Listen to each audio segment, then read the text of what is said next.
Viral video usai tentara Baret Merah kawal Anies Baswedan saat ibadah haji.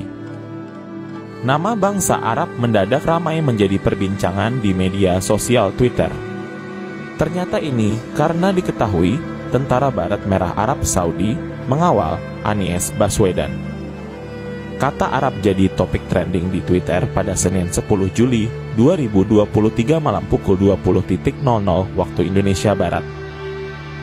Setidaknya, sudah ada 48.000 tweet yang menyertakan nama bangsa di Timur Tengah yakni Arab pada tweet mereka. Ternyata, para netizen yang menyertakan Arab pada tweet mereka mengunggah video tentang Anies Baswedan.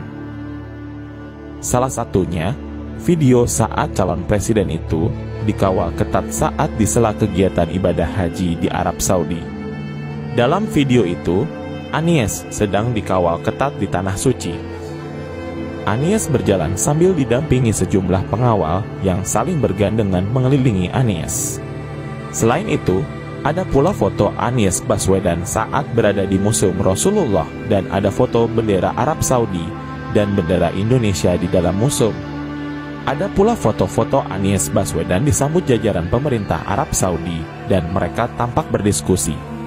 Ada juga video Anies Baswedan dan saudaranya dihadiahi kunci Ka'bah. Banyak lagi foto dan video tentang Anies Baswedan yang diundang Raja Arab Saudi.